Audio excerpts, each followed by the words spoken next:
ono artefake. Arno. Arno itu bagus itu. Sekarang tinggal di mana ini Arno? Arno di lereng tuh di dekat Melia itu. Oh, wetan Melia itu. Iya. Oh. Apa ya? Ini saya grafis ini ya? Iya. Anak-anak autodidak kalau dikasih kesempatan juga ada berapa yang punya peluang bagus. Anu garapnya di sini toh? Enggak. Itu dia udah ngerjain di sana, saya dikasih satu masternya dikasih ke saya semua. Oh iya. Sedemikian besar percaya dia. Terus saya diskusi dengan teman saya yang di Jerman, ternyata dia agree untuk memamerkan di sana. Oh.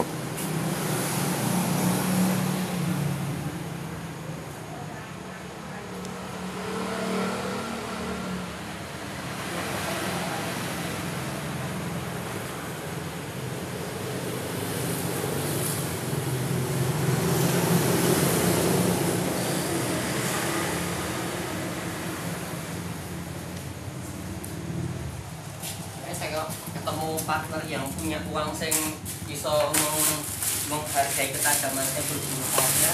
Oh. Ini semua masternya dia. Masternya dia? Iya. Padahal kalau orang kan jarang memberikan kan hanya hasilnya saja. Iya.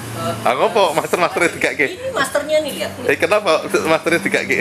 Ya sedemikian percaya dia. Oh iya. Saya dan saya sedemikian mungkin saya satu orang menghargai karya dia. Oh, sekolah anu ya. Dan terbukti dia meskipun hanya lulusan SD bisa pameran di Semeti dan terjual. Oh iya toh? Oh, luar biasa kan? Anak isi aja belum tentu bisa pameran di Semeti. Di Karta Pustaka dia terjual. Ini all this collection. Oh iya. Jenenge Harno. Ini sudah dibeli di koleksi teman saya dari Jerman. Jadi dia bukan sekedar lip service. Sebetulnya kalau saya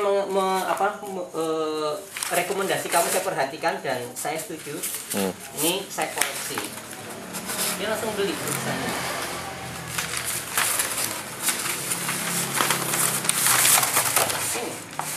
Ini yang paling besar. Yang paling besar ini. Iya. Anak lulusan SD juga kok dia dikasih kesempatan sebenarnya banyak. Oh iya, ini kok DE punya keyakinan tuh loh yang penting. Iya. Kok iso itu loh. Keras kemauannya. Itu yang kan. Ini segini dikoleksi sama saya membantu dia waktu dia mau pameran di gereja mana gitu. Akhir tahun dia datang. Oh. Pameran di gereja? Iya, di Galeri Tritunggal yang di mana? Dekat Atmajaya. Tritunggal? Aku nggak si anu, bukan gereja itu. Bukan gereja. Oh, itu nggak Sabto gitu. Sing depan UPN itu. Saya belum pernah ke sana. Babarsari itu. Babarsari. Lebungetan itu lah. Saya belum tahu. Iya, itu nggak Sabto itu. Sabto itu paranormal. Ning belakangan dia itu jenis Sabto itu kan lulusan Asdafi. Ya pernah kuliah belum lulus sih. Terus dia pameran, meskipun isunya pameran itu karyanya itu sehingga bagi wong liya termasuk Sindu Kater barang itu loh. Promo Sindu. Beda lagi. Sindu Kater itu pelukis profesional juga. Wong karyanya itu jadi gede-gede apa anu itu. Padahal dia belum pernah ada sosialisasi tentang karya-karyanya itu. Dia memang pinter anu. Itu sing gawe pengobatan anu itu neng Jogja TV barang itu loh, sing bayar itu loh. Itu anu, Pak. Jadi sugiye deh sekolah paranormal itu. Sing pejah gesang dari Gusti. Mari ngono barang itu loh. Itu dulu pakai pengobatannya pakai media anu terwelu. Pertama kambing. Mindah penyakit gitu. Oh, mindah penyakit yang terwelu barang itu loh. Waktu itu pasiennya oke, jadi detail oke, waktu sempat sugih dari itu loh. Nah, terus belakangan dibuka Sultan itu. Sultan dalam tanda kutip ya kapusan itu.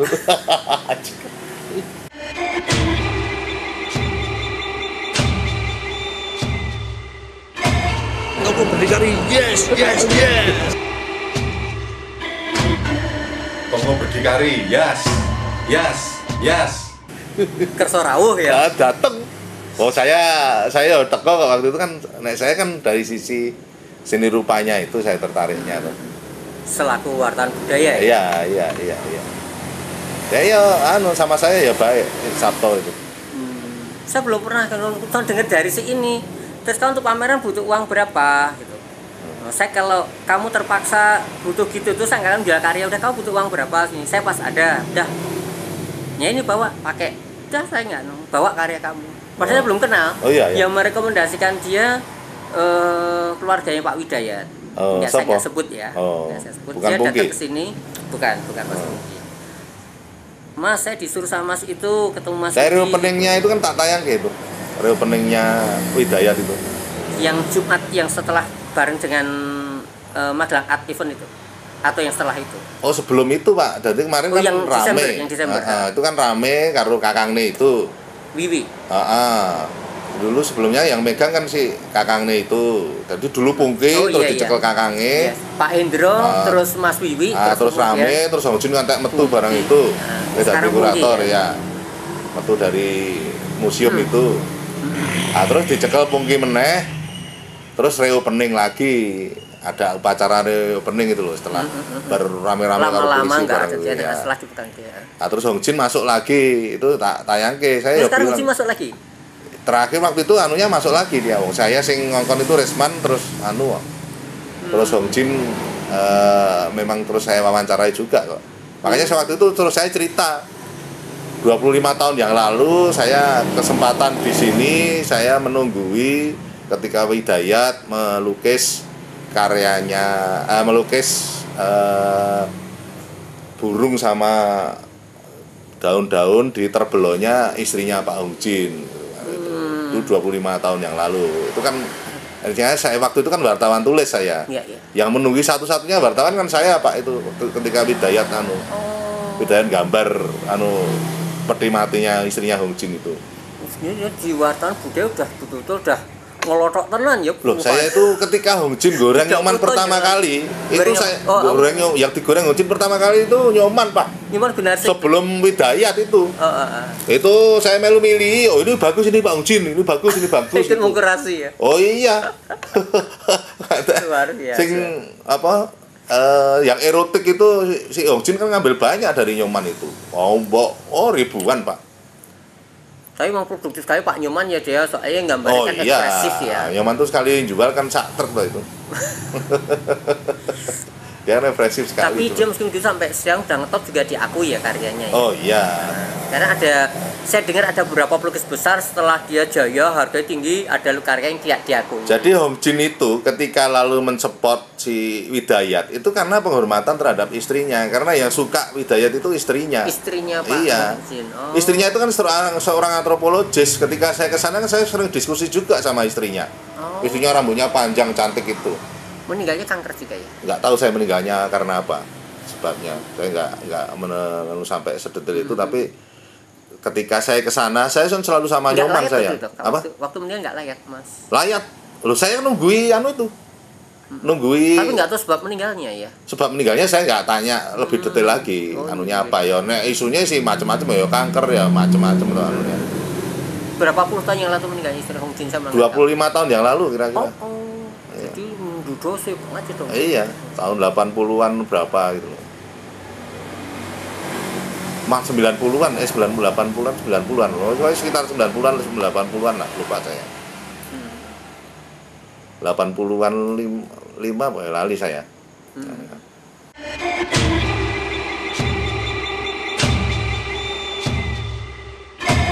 Ngopo berdikari, yes. Toko berdikari, yes. Wah, itu saya kesempatan ketika saya tayangkan itu, Pak Soting itu saya ngomong itu. Saya nunggu biar saya ada istilahnya ada artefaknya Pak. Bahwa saya ada sejarah menunggui Widayat melukis di peti matinya istrinya Hong Jin gitu. Masih pakai ya? Masih pakai video yang handycam yang enggak, dulu saya tulis Pak. Oh tulis. Saya dulu kan wartawan harian loh, wartawan harian Angkatan Bersenjata saya. Oh iya. Saya wartawan tentara waktu itu. Kok bisa dari wartawan tentara, wartawan perang iso beralih ke apa namanya? Gini, dulu itu kan saya kan 15 tahun di Harian Angkatan Bersenjata itu. Saya kan dari PES mahasiswa atau dulu. Dari PES mahasiswa, saya nggak puas di PES mahasiswa, terus saya ngelamar di koran umum. Dedek nanti tak telepon lagi sayang ya, Mas Budi lagi ada tamu. Oh iya. Iya, assalamualaikum. Maaf, saya itu perhatian sekali. Saya ngelamar di koran umum, keterima di waktu itu koran 5 besar kan Suara Karya, Kompas, Sinar Harapan dan sebagainya itu. Saya keterima di Suara Karya. Berita Buana. Berita Buana itu kan milik Angkatan Darat, itu masih di bawah itu. Oh iya.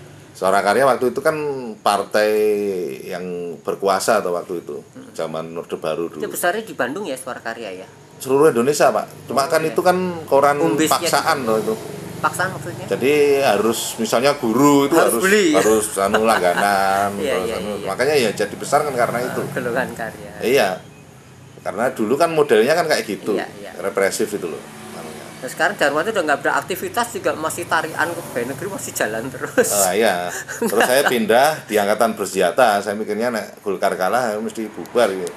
Terus saya pindah mirip ABRI itu di Merdeka Barat kantornya. Mabes ya. Tapi terus reformasi itu Soeharto jatuh itu tentara kan secara politik lalu dihabisi, difungsi ABRI dicabut. Termasuk korannya itu kan alat politiknya tentara toh. Iya. Lalu itu nggak boleh terbit.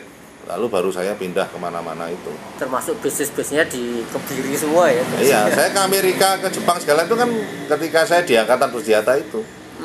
Saya ke Amerika 4 tahun, ke Jepang setahun kan anunya itu. Sponsornya ya? Iya, ya artinya ditugaskan dari Angkatan Bersenjata. Terus istri ditinggal di sini atau juga ikut waktu itu? Ikut. Karena terus kebetulan negeri? Istri saya kan terus selalu Pak. Jadi saya modelnya kan caranya kan tak sinergiskan sama istri saya. Istri saya kan dosen di UGM toh, ngajar fakultas kedokteran. Lalu cari funding. Dokter istri toh? Istri saya dokter. Terus sekarang pegang 2 rumah sakit di Jogja.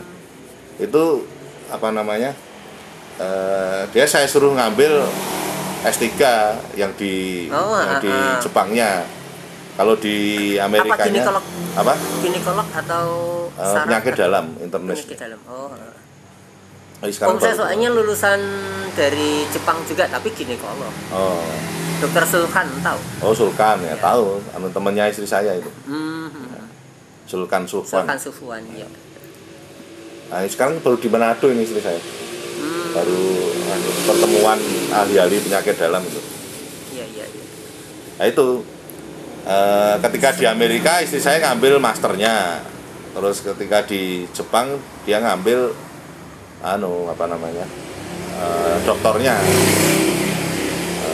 Makanya anak saya yang terakhir kan lahir di Jepang ada 1. Makanya tak jenenge Sakura Ardo. Anak pertama ya? Anak ragil mah. Anak pertama itu sudah ikut ke Amerika. Bahasanya jadi lengkap malah anak-anak ya, bahasa Jawa. Anak saya aktif semua Pak, Inggris sama Jepang. Iya.